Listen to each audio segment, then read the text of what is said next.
दोस्तों, स्वागत है हमारे YouTube चैनल समृद्धि में। कैसे हैं दोस्तों आप सब? कमेंट बॉक्स में लिख करके ज़रूर बताइएगा। मैं आज इस वीडियो में आप लोगों को जीवित पुत्रिका से संबंधित बातें बताऊंगी कि जो लोग पहली बार रहना चाहते हैं वो रह सकते हैं या नहीं, जिनकी सास है या जिनकी नहीं है वो किस प्रकार से चढ़ावा चढ़ाएंगी, कैसे पूजा करेंगी, दान करेंगी, कब आप लोग को ये व्रत रखना है तथा कब इसका पारण किया जाता है, कब सरगी लिया जाता है, नहाए खाए से लेकर पारण तक के सभी जरूरी नियम मैं आप लोगों को बताऊंगी। तो वीडियो को एंड तक देखिएगा, स्किप मत कीजिएगा। अच्छा लगे तो एक लाइक जरूर कीजिएगा।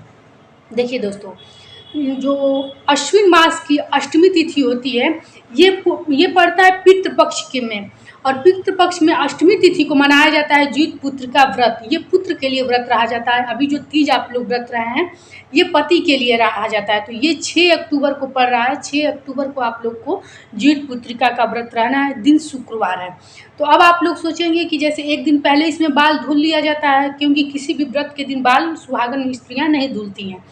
तो जैसे कि आप लोग बृहस्पतिवार सोचेंगे तो त्यौहार में नहीं लिया जाता। एक दिन, ये 3 दिनों का व्रत होता है। तो पूरा नियम आप लोगों को पूरा करना चाहिए। ऐसा नहीं सोचना चाहिए कि मतलब गुरुवार है तो हम बाल नहीं धुल सकते हैं। अब मैं आप लोग को बता रही हूँ कि बाल किस प्रकार धुला जाता है, नहाए खाए से लेकर मैं आप लोग को बता रही हूँ। गुरुवार का दिन है, शनिवार के दिन आप लोग को पारण करना है, शुक्रवार के दिन व्रत रहना है। और इसमें कहा जाता है कि एकदम पानी नहीं पिया जाता है, क्योंकि कुछ लोग होते हैं पूजा के बाद पी लेते हैं। अब भी कुछ लोग हैं जो जीवित पुत्रिका की जब पूजा हो जाती है तो लोग पी लेते हैं, या कोई बीपी वगैरह या बीमारी है, कोई ऐसी परेशानी है तो लोग व्रत में पानी पी लेते हैं पूजा करके। लेकिन पूजा से पहले कोशिश किया कीजिए कि न पिए, क्योंकि बच्चे के दीर्घायु के लिए, अपने संतान के दीर्घायु के लिए रहा जाता है। तो अगर रह सकती हैं तो रह जाना चाहिए, नहीं तो कोई ऐसी बात नहीं। आप लोग जैसे कि कोई ऐसी परेशानी है तो आप लोग वैसे ही आप लोग पानी पी सकती हैं पूजा के बाद। तो बृहस्पतिवार के दिन आप लोग को सबसे पहले तो तीसी होता है ना, तिल जो होता है, तिल जिसको कहते हैं आप लोग, उसके पत्ते से बाल में रगड़ के और धुला जाता है अपने बाल को। पहले आप लोग जैसे शैम्पू वगैरह करना होगा तो कर लीजिएगा, कोई दिक्कत नहीं है। लेकिन उसके बाद तो तीसी का पत्ता होता है। अब थोड़ा मैं यहाँ ये कहना चाहूँगी कि आप लोग के यहाँ क्या नियम होगा थोड़ा पता कर लीजिएगा। मैं अपने यहाँ के नियम बताती हूँ कि कैसे हम लोग के यहाँ जीवित पुत्रिका का व्रत किया जाता है। तो तीसी के पत्ते को अपने बाल पे रगड़ करके और ऊपर सिर से स्नान किया जाता है। समझ गया आप लोग कि कैसे आप लोग को स्नान करना है जीवित पुत्रिका का गुरुवार के दिन। इसके बाद से रात्र में इसमें कुछ भोजन किया जाता है। आप लोग जानते हैं पितृपक्ष का समय चल रहा है, तो शाम काल में पितृ लोगों को भोजन निकाला जाता है। तो जैसे आप लोग भोजन निकालते हैं वो तो निकालेंगे ही। रात्र में जब महिलाएं भोजन करती हैं, जो लोग की मतलब कि व्रत रहना है, वो क्या क्या खाती हैं तो देखिए, थोड़ा ही रहे जीरा और घी जरूर दाल में डालिएगा। देखिए एक कहावत है, अनंत चतुर्दशी, ज्योतिया और नवमी को खूब ज़्यादा पकवान बनता है। अब क्यों बनता है अनंत चतुर्दशी को और ज्योतिया को, नवमी को? ये देवी को खुश करने के लिए। और जो ज्योतिया में बनता है ये कहा जाता है अपने सास को प्रसन्न करने के लिए बहुएं ये करती हैं। बाकी दिन तो पुत्र करता है अपने पिता को प्रसन्न करने के लिए, लेकिन मात्र एक ज्योतिया ऐसी है जो सास के लिए उस दिन अपना बहुएं ये सब चीज़ें करती हैं। तो आप लोग थोड़ा ही कहीं से घी मिल जाए तो ठीक है, नहीं मिले तो क्या करेंगी, रिफाइन से ही आप लोग जीरा का छौंक लगा के दाल बनाइएगा, चावल बनाइएगा, सादी पूड़ी बनाई जाती है। देखिए कहा तो जाता है कि शुद्ध बना रहे देसी घी में तब तो अच्छा है, लेकिन हमारे वीडियो छोटे से छोटे लोग भी देखते हैं और बड़े लोग भी देखते हैं। तो आप लोग परेशान मत होइएगा, जितना शक्ति रहती है उतनी ही भक्ति की जाती है। सास भी इसी परिवार में थी तो स्थिति समझ सकती हैं अपने बहू बेटे की। तो ये सब नहीं, सारे बकवास नहीं सोचे जाते हैं। आप लोग देसी घी में हो सके तो, नहीं तो कोई बात नहीं, रिफाइंड में आप लोग सादी पूड़ी बनाइएगा। और इसमें झींगा की, या फिर से आप तरुई उसको कहा जाता है, सरपुतिया हम लोग के तरफ भी कहा जाता है। अब आप लोग की तरफ जो कहा जाता हो, लेकिन मैं उसका इमेज आप लोग को दे देती हूँ। उसका आप लोग सब्जी खाया जाता है। तो जैसे उस दिन बहुत महंगा हो जाता है, तो महंगा हो जाता है तो कोई बात नहीं, तवा पर एक ही लेकर के भून करके आप लोग जरूर उसको रात्र में खाइएगा। मैंने कई जगह के ऐसे नियम देखे हैं कि भोर में खाया जाता है, लेकिन मैं अपने यहाँ के नियम बताती हूँ। आप लोग अपने घर में एक बार पता कर लीजिएगा कि आप लोग कैसे खाती हैं। तो रात्र में इस प्रकार आप लोग शुद्ध भोजन किया जाता है। लहसुन प्याज नहीं डाला जाता है भोजन में, क्योंकि व्रत रहना रहता है। इसके बाद से आप लोग जब भोर में सरगी लेने के लिए उठती हैं तो देखिए खूब अच्छे से नहा धो करके और दातून कीजिएगा, ब्रश मत कीजिएगा, दातून कीजिएगा। रात्र में ही जब ये भोजन कर लीजिएगा तो आप लोग ब्रश वगैरह कर लीजिएगा। देखिए सेम तीज की तरह ही होता है, लेकिन इसमें कुछ ऐसे नियम होते हैं कि जैसे पितृपक्ष के बीच में पड़ते हैं, तो इसमें जैसे कि सास के लिए ये सब चीज़ें करनी पड़ती हैं। और तीज में जो होता है कि पूजा पाठ वाला होता है, भगवान के लिए किया जाता है।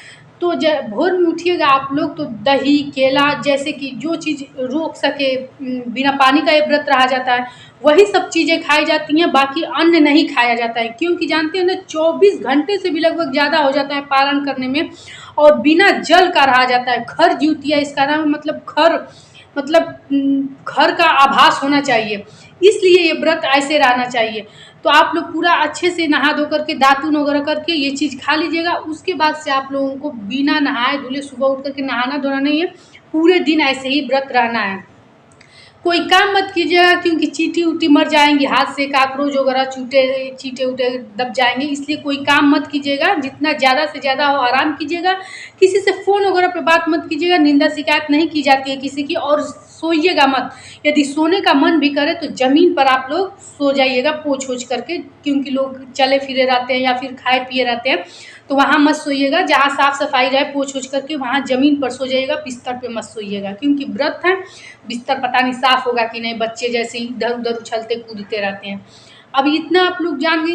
शाम के समय आप लोग को स्वच्छ जल से बाल पर से कतई मत नहाइएगा, बाल पर से नहीं नहाया जाता है। दातून करके तीसी के, जो मैं बताऊं तीसी के दातून को किया जाता है, जिसको आप तिल भी हो सकता है बोलती हूँ तिल, तो उसके दातून से दातून किया जाता है शाम के समय। हमारे यहाँ यही नियम है। शाम के समय इस तरह से आप लोग दातून करके और नहा लीजिएगा। इसके बाद से आप लोग के यहाँ जो भी चढ़ाया जाता है, हम लोग के यहाँ साड़ी और उसकी चीनी वाली मिठाई आती है, केला से और एक नारियल चढ़ाया जाता है। कहा जाता है कि नारियल वंश वृद्धि के लिए, जैसे बेटा है बेटे का भी बेटा हो, इसलिए वंश वृद्धि के लिए चढ़ाया जाता है नारियल। तो पानी वाला जो नारियल होता है, भूल कर भी आप लोग सूखा वगैरह नारियल मत चढ़ाइएगा, पानी वाला जिसमें वो सब चढ़ाया जाता है, माता दुर्गा जी को चढ़ाया जाता है, फोड़ा जाता है, वो पानी वाला नारियल आप लोग चढ़ा दीजिएगा। चढ़ा करके उसके बाद से कुछ लोग क्या होता है कि जैसे घर पे ही करती हैं, पानी का टब वगैरह रख के। कुछ लोग होती हैं तो जैसे कि बाहर नदी ताल के पास जाकर करती हैं, तो आप लोग क्या जैसे होता है कर लीजिएगा, कोई दिक्कत नहीं। एक बात और कहना चाहूँगी कि कोई चीज़ ऐसी जो आप लोग को ना मिले तो किसी चीज़ के लिए परेशान नहीं हुआ जाता है। जैसे इसमें क्या है कि मैं बताऊँ कि तिल का दातून किया जाता है। शहर वगैरह में रह रही हूँ, हो सकता है आप लोग को ना मिले, तो कोई परेशान होने की ज़रूरत नहीं।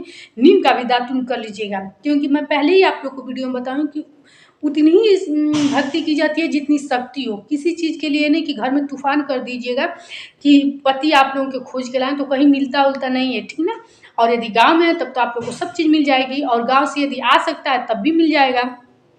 तो इस प्रकार आप लोग व्रत करेंगी। यदि आप लोग व्रत के बाद आप लोग को दिक्कत हो रही है, कुछ ऐसा खाने का मन कर रहा है, जैसे कि फलाहार वगैरह लेने का मन कर रहा है, या कोई दिक्कत है, शारीरिक दिक्कत है, या फिर एज ज़्यादा हो गई है, वो भी लोग व्रत रहती हैं, तो आप लोग बिना संशय के पानी पी लीजिएगा। कोई ऐसी त्रुटि नहीं है, कोई ऐसी बात नहीं है। इसके बाद से आप लोग अगले दिन पारण करेंगी। पारण का समय मैं आप लोग को बता दूंगी, फिर ऐसे ही एक नई वीडियो दूंगी कि आप लोग को कब पारण करना है, और भी ज़्यादा जानकारी दूंगी। अब तक मैं आप लोग को ये बता चुकी हूँ कि कैसे आप लोग को व्रत का पूजा करना है। और एक बात और सुन लीजिए, कथा जरूर सुननी चाहिए।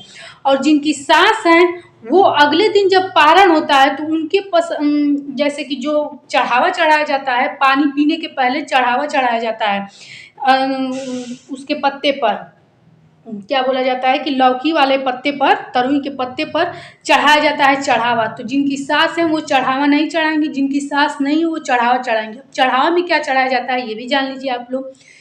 दूध, चूरा और चाय और हलवा चढ़ाया जाता है। अब आप लोग देख लीजिएगा, जैसे चाय तो मैं इसलिए बता रही हूँ कि हम लोग की तरफ चलता है, अब आप लोग की तरफ क्या चलता है ये आप लोग जरूर एक बार पता कर लीजिएगा। इतना चीज़ लौकी के पत्ते पर चढ़ाया जाता है 5 या 7 जगह। और जो भी केला सेव है सब कुछ आप लोग चढ़ा करके सुबह जब सूर्य जैसे निकले और पारण का जब समय होता है उस समय ये पूजा किया जाता है। और जो साड़ी वगैरह आप लोग शाम को चढ़ाएंगे वही साड़ी सुबह वहाँ रख करके अपने छत वगैरह पे चढ़ाया जाता है। उसके बाद से आप लोग जो मूंग की दाल होती है वो खड़ा मूंग रात को ही भिगो दीजिएगा, उसको जाय बोलते हैं। और उसको चील कौवे को चारों दिशाओं में फेंका जाता है, उनके लिए वो भोजन रहता है।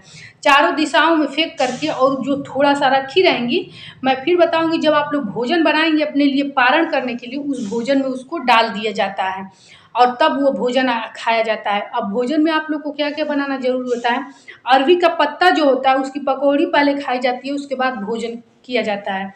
भोजन में आप लोग शुद्ध एकदम दाल चावल रोटी सब्जी पूरी सब्जी जो भी बनाना हो बना लीजिएगा, लेकिन उसके पहले आप लोग अरवी के पत्ते का पकौड़ा जरूर खाइएगा। और जो भी भोजन बनाइएगा वो थोड़ा सा पहले निकाल दीजिएगा, इसलिए कि कहा जाता है कि सास के लिए ये विदाई के लिए सब दिया जाता है। इसके बाद आप लोग जैसे कि कहा जाता है जब वो सब कुछ खा पी लीजिएगा तो अपने बाल में शरीर पर थोड़ा थोड़ा तेल लगाया जाता है, पीला सिंदूर लगाया जाता है, बाल बांधा जाता है, तब माना जाता है कि सास की विदाई हो गई।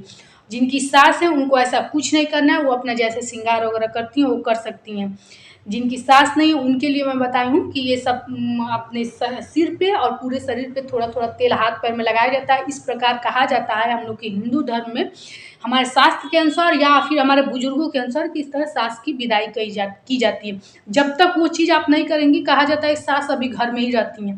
तो ये चीज़ आप लोग कंफर्म जान लिए। कोई भी अगर आप लोग का क्वेश्चन है तो कमेंट बॉक्स में बेझिझक लिख करके पूछ लीजिएगा।